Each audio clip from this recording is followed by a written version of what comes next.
Most of us enjoy the sight of beautiful riding horses. The smooth lines, the grace of motion, the flowing muscles. Consider then this poor relative. He's just as much a horse as the others, but what a contrast.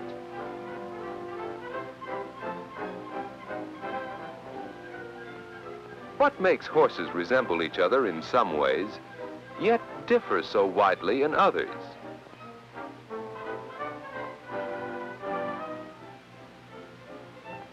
What, for that matter, makes people so much alike, and yet so different from each other? What makes you what you are? Behind you, behind each of us, there are influences of two general sorts. From your parents and grandparents, and from all the rest of your ancestors, you receive certain influences. You are born with them. We call these influences your heredity. After your birth, the people around you exert influences on you. So does the society in which you live. So does the world of nature itself. We call these influences your environment. Together, heredity and environment make you the person you are. Heredity and environment make Hank Johnson the person he is. The riding stable where he works part-time is part of his environment. So is the Johnson farm where Hank lives. Hank is proud of this herd of dairy cattle. And he has every right to be proud, for these are fine cattle. They produce rich milk in good quantity. Why is Bossy such a good milk producer? Well, first, because she has good heredity. She comes from a long line of good milk producers. Here are her sisters and cousins, her mother and grandmother. They too give plenty of good milk. Her father is this breeding bull the Johnsons keep. His heredity too is favorable for high milk production. But does heredity alone give Bossy all she needs to produce good milk in quantity? No, indeed. Environment must play its part. Bossy's environment includes this clean barn, free from the annoyance of flies. It includes good feed and gentle care, and regular feeding and milking habits. Bossy's environment, all the influences from the world around her, enables her to fulfill the high promise of her heredity. A fine animal, or person, is the result of good influences from both heredity and environment.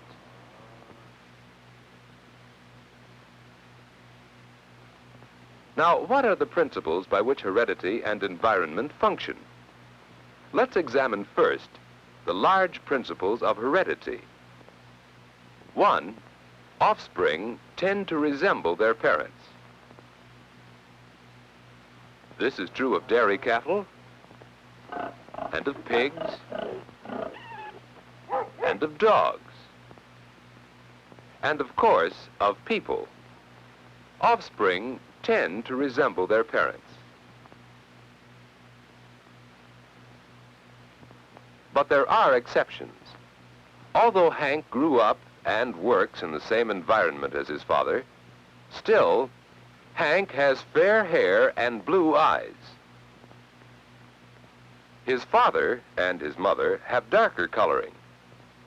In appearance, then, Hank does not resemble his parents, although people who know him say that in many ways Hank is like his father. So while it doesn't always hold true, one principle of heredity is that offspring tend to resemble their parents. Another is that offspring vary according to known patterns of variation. How many different possibilities there are in a litter of kittens. They vary from each other, though in many ways they all resemble their parents.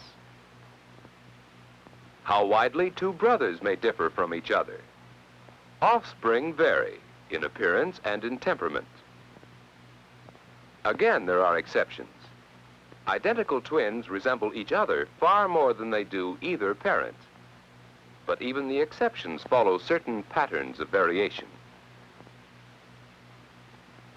Finally, offspring tend toward the average. Year upon year of patient and careful breeding has given us many exotic varieties of pigeons. But let that controlled breeding stop. Let pouter breed at will with fantail or with tumbler, and within a few generations, what have you? Just plain pigeons. Offspring tend toward the average. Often this happens with people, too. A tall man and his quite short wife may have a daughter of about average height. These, then, are the broader principles of heredity. Offspring tend to resemble their parents. Offspring vary from each other. Offspring tend toward the average.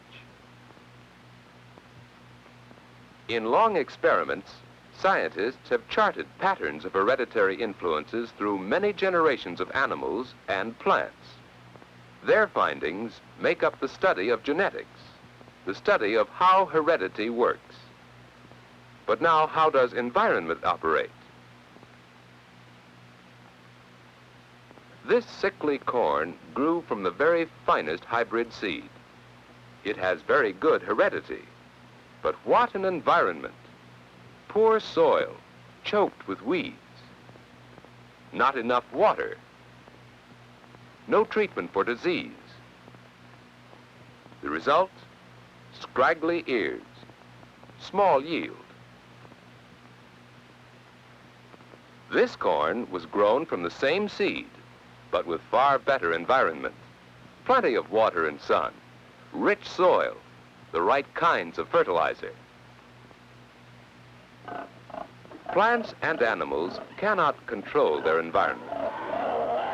But as for people, well, people too are shaped by environment. But they can also influence their environment. Hank's environment has had much to do with shaping him. He's always lived on a farm. Think how different his life might have been if he'd been born in the city.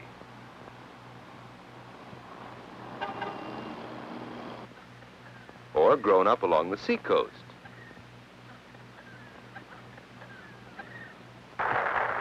What if Hank's mother had been a musician and taught him to play?